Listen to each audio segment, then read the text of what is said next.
will start off with Anne.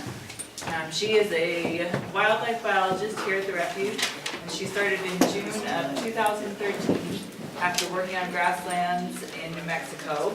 She graduated from Arizona State University with a BS in Biological Sciences and an MS in Science and Habitat Management using GIS to evaluate HSI models, habitat suitability indexes for evaluating habitat quality. She's going to speak about some of what they've done here on the refuge, and then she's going to help lead the field trip portion of things, so we'll get to see some of it on the ground. And in the story sharing portion, she's going to do some presentations, but for all of these speakers, we really encourage you to ask questions, learn from their experience, and hear about what they've done. So we'll get Anna up here running just so.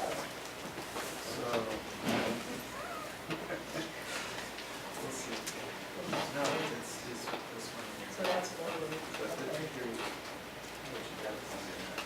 Oh, I see. We just make it equal, okay. Raina touched on some of this already because it was the partnership that we did together. In 2016, I think it was January, the refuge manager at the time, Sally Flatland, and myself met with Game and Fish. They had some funding, probably a lot of what Raina spoke to earlier when she talked about that year-end where they had a pot of money and they were trying to decide what to do. And they had noticed that we were working on habitat management on the refuge. We were doing a lot of aerations and trying to encourage moisture to stay longer throughout the year. And my predecessor did a good job of that too on certain parts of the refuge. So they came together and we met and we talked about a whole lot of ways we could remove mesquite. So we talked about grubbing, we talked about contractors, we talked about a lot of different things. And you might have noticed when you drove in, we call it the triangle unit, that was actually done with stimulus funds during the Obama administration. And that whole area used to be covered with mesquite, and it is, as you can see now, all open grassland. So we were trying to get the other areas to look similar to that. So the discussion, and this is from our habitat management plan, the blue area was designated when it was written for pronghorn specifically, but I will note, and I wish I had a pointer too, is if you took that blue and started to head up north, which I don't have a pointer, but probably the next unit's just above Arivaca Road, going probably 1, 2, 3, 4, about 6 more units up. That also was discussion to turn into pronghorn habitat as well. So all of that we were trying to work towards opening it up for grassland and more visibility for pronghorn, and it actually complements the private lands that Raina mentioned earlier. So the discussion ended up, and I'm not really sure exactly how we ended up, but I brought crews in, smaller scale crews, ACE crews, usually 6 to 10 students, and we do small areas of mesquite, and we use the cut stone technique. And so ultimately that's what was decided. So we worked to pick the units, and the ones are, you can see that triangle, these are the units on either side of that. We wanted to open those up more. So these are the 3 units we discussed going, and we plan on approximately 1,000 acres of clearing. And these units on the lower end had been cut previously by hand crews, not just ACE crews, but I believe some years before a Lake Mead crew came in. But you can only do so many units with the hand crews on that scale because it's maybe 6 to 10 people at the most. But when we ultimately decided to do 1,000, we started working with Game and Fish, and we partnered up, and we chose to do the state inmate fire crews, because they already were a lot of sawyers in these groups. They already knew how to do all that stuff, and they brought in 50 guys, 2 different state crews, and they actually stayed. Ultimately, the decision was that they would stay camp on site. So go through this. So they merged in each of these. You can see how they covered it. So this unit is called Airport Unit, and this is 12 days of cutting and how they sort of pick their areas to do. Some of this site, and on the lower portion you can see that wasn't done, That was already cleared by staff and different smaller crews that we had in the years prior to this project. So what we wanted to do is open up the whole thing, and that's how they sort of merged through the areas. A lot of the movement and how quickly they did these things had a lot to do with the density of trees. You have to consider that as well. And this area had some extremely dense tree cover. So the schedule that we worked out, and before I want to make a statement, was we tried to start in 2016, and they had one day out here, April of 2016, and they cut 52 acres, and then they got called out to fires, and we didn't see them again. We tried multiple times to get the crews back out, and it just didn't work because fire season just seems to be expanding. So we just waited for them to let us know, and they ultimately came back in, as you can see, in early January 2017, and this is sort of the schedule they follow. So they stayed here, they arrived on site early morning on a Monday, and they would camp out, and they stayed till Thursday, and then they returned. So this was the repeating schedule that they had. So within about, I have 30 days here, but I would say 31 working days in that April day, they were able to clear about 1,031 acres using the cut technique.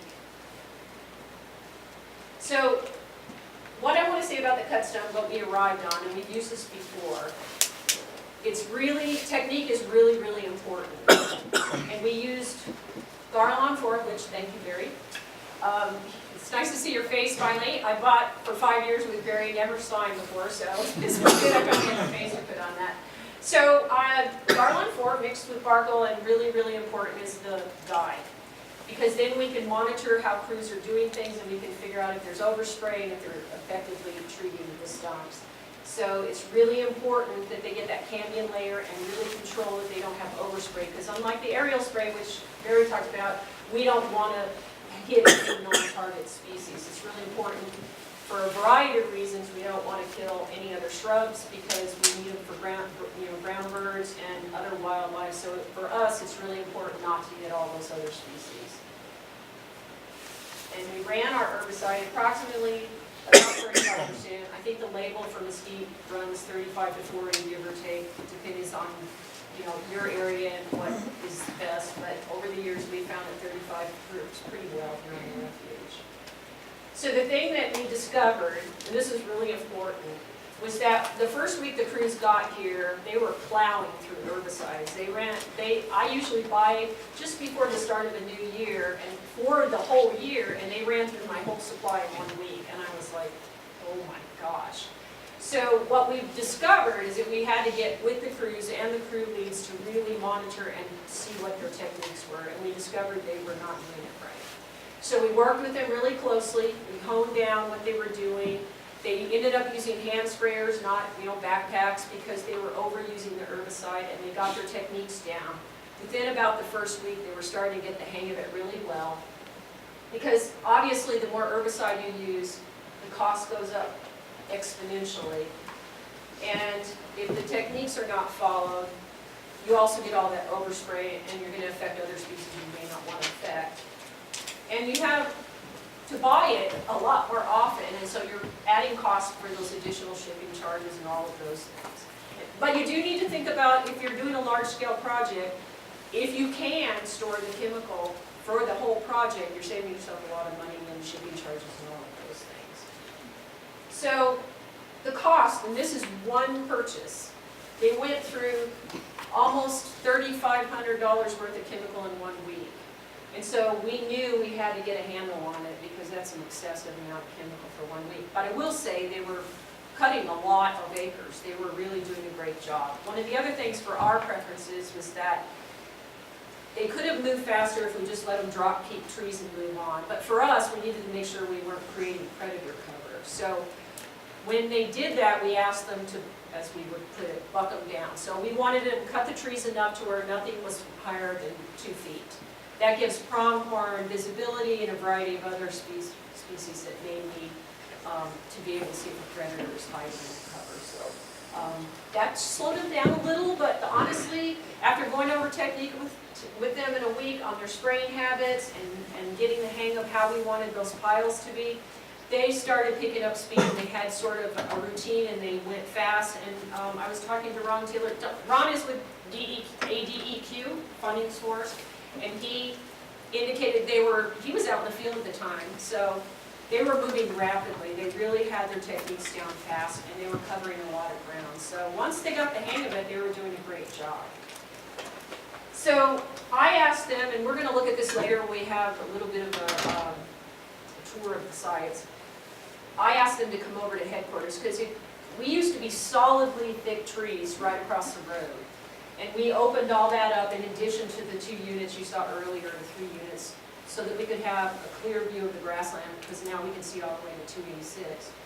And we opened all of that up too. So it's a nice representation of what you can do when you have these crews. So there was up to 50 guys, and transportation was reduced because they camped on site.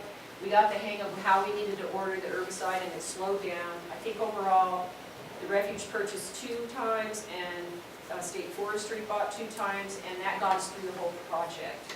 So knowing how dense of sites you need to apply, knowing how many people you have, knowing what the technique is, you can reduce your cost quite a bit. But I will say it is more expensive than the aerial application that Barry talked about. So overall, the refuge contributed a bunch of matching, and Arizona Game and Fish funded. So you can see it's big dollars as opposed to probably what you would do aerially. And it took about 31 days to complete the whole thing, working days. And these were 2 separate crews of almost 50 guys, depending on the week. And we got a little over 1,000 acres done. So it is a big price tag. But we got no overspray in the end. We lost no non-target species. And we also helped it to degrade over time. If you go out, you're not going to see those piles anymore for the most part. And you have a pretty nice grassland appearance at this point.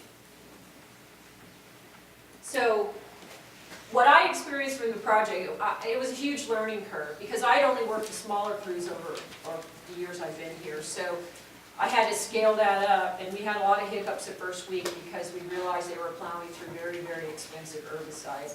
But that was just a matter of working with the crews, getting them comfortable with the process, making sure they were doing it right, and the dye sort of was my indicator of whether they were doing the spray technique properly. I have learned many times, even with smaller crews, that technique is everything. The other thing that I found, and this is personal experience doing this, normally I used to bring in crews in to cut in November. Last year was weird, people did bring that up, we had a very mild winter.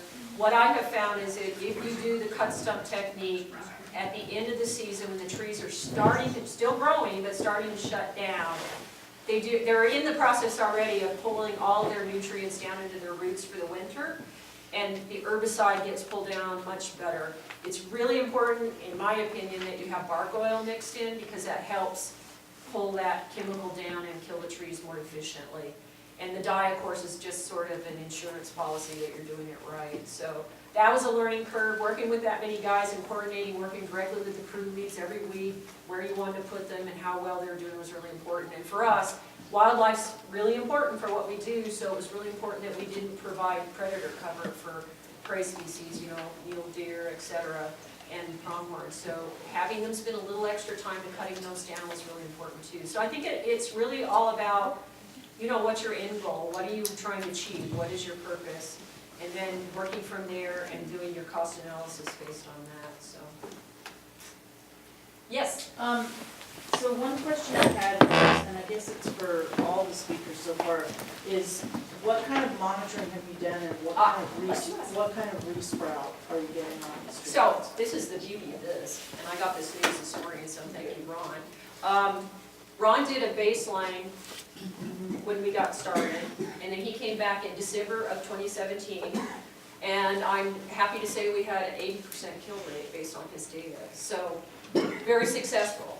Interestingly, and this shouldn't surprise you based on what I just told you, is that the initial areas that they were probably not using good technique, it's a little bit less, so you can almost, based on the success of the kill rate, merge with how the crews learned and did the technique. So as they improved, the kill rate went up. So I would say overall it's pretty good numbers. So I'm really happy with it. I think it's good. And if you go out there, you're not going to find them. That's what's really nice. And we'll be out there soon. We're starting to do surveys on other things, so we'll be able to tell if we have any now. I I would say for the most part, it's gonna be pretty minimal, which is good. Any other questions? Yeah. What method did you use for the baseline and follow-up monitoring?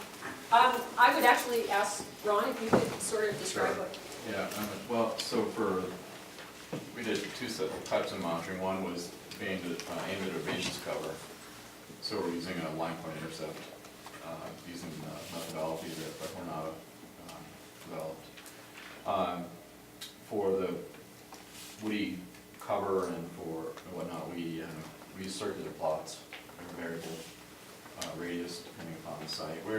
We try to get in the vicinity of 40 trees or shrubs at each of the plots that we measured.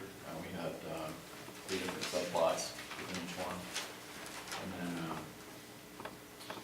yeah, so we collected a lot of information on sort of the demographics of the trees, but then we also GPS them, so I can go back and know the sort of the canopy dimensions and whatnot of the trees. so that cost included all the work we did, but also being able to monitor, because he put a lot of time into that, so it could give us clear indication of how well our applications work. And then he'll be back at 2 years, so we'll be able to see if we have any more regrowth based on that, so. I'm sorry, go ahead.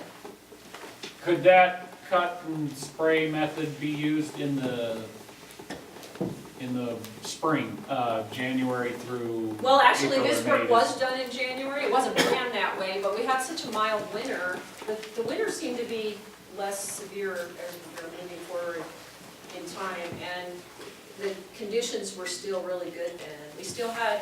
We never really, I don't think the trees completely shut down. They finally did, I think, in February. We got some extreme breezes, but during that period last year seemed to support what would have been normally in the November, which is when I've historically done it. So I would say, yeah, I would, winters are getting kind of iffy, so I think knowing what, if you can project out what the weather's doing and plan it around that, if you're gonna have a mild January, you can probably still get away with it, I would think.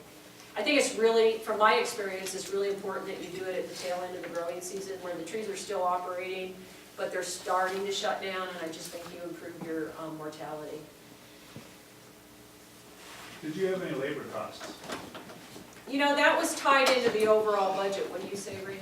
So we did a lot of discussions on that, and it was incorporated in the overall cost, Do you so. have any idea what they were? We do. I have some things that I can share with you probably if you'd like to see those more. I wasn't involved in the intricacy of that. I would say state managed a lot of that, correct? So Rena has shared that information with me, but I didn't want to talk about something I wasn't fluent in, but we could definitely give you those numbers. I wouldn't say, would you say what percentage of the overall budget went into that? Just the actual, like on the groundwork itself, what do you mean by labor? Well, they could use crews, Right. we'd have to hire crews. And So we what would it were cost to paying hire them like a per crew? week rate, Right. which includes their travel time, since they stayed overnight, they had to bring food, so there was meals associated. So it looks to me like it's But about then $160 an acre Yeah, is what it Yeah. boiled down to. Yeah. What percentage was labor when you invested that? Half? just the labor itself. I'd have to look I at their have their to look invoices. at that. Their invoices break it all down, so they would invoice us Right. every week, and each one has all of that written in, so the travel costs, the meals costs, and then the actual labor. And they had a match listed there as well. I don't know if that's, because they're individual people are only getting paid so much Right. per day, and I Using an think, inmate crew, we kind of, I would say, got the best deal possible, Pretty cheap. but yeah. So that would play a huge role if you were hiring like a contractor to come in. So under those conditions, it was the best method for us to use because of that, I would say, we also but don't have to have a cultural clearance yeah. for it. for the- Yeah, because if you're doing grubbing or something, that's for us. We have to do all those archaeological clearances, and that kind of dictates what we can and can't do on the refuge. We're trying to get more of them done, but they're very expensive, so we discussed those methods too, but in the end, we thought we would be more successful and cover more acres doing the cut stump technique, only because we had access to that many people. If we were doing like ace crews, there's no way, because it's too small. Those guys were fast, I mean, they're so used to, already trained and used to cutting trees, they were really good at it, and they were cutting acres really rapidly, so. I think out of the $160 per acre, we're probably paying the prison crew $120 per acre, and then the rest of it's gonna be oversight and oversight. Yeah. So my question was just like, what's the minimum size of tree that they were able to cut, and what did you do about smaller, seedlings or? I don't think they really, that's a good question. I don't think we had any smaller seedlings in those areas. They were pretty big trees. We didn't have a whole lot of the smaller trees. And that's probably why we picked those acres, because we knew we'd get a lot of good work done. And usually, the smaller stuff we can do with smaller base crews, coming in, or even our staff. So we picked the sites that we thought would be the most effective and get more done using those crews. So I would say on average, probably, this is just an average, probably 7 to 10 dBH was the common size of tree. There were some old growths. We had kind of a criteria we didn't want to exceed, so we did try to maintain a few old growth for the purpose of bird nesting and that kind of thing. So we try not to pull too many of those, but I would say, especially in airport unit, it was extremely dense of mesquite. However, I would say generally speaking, they were in about 7 to 10. Any other questions? Okay.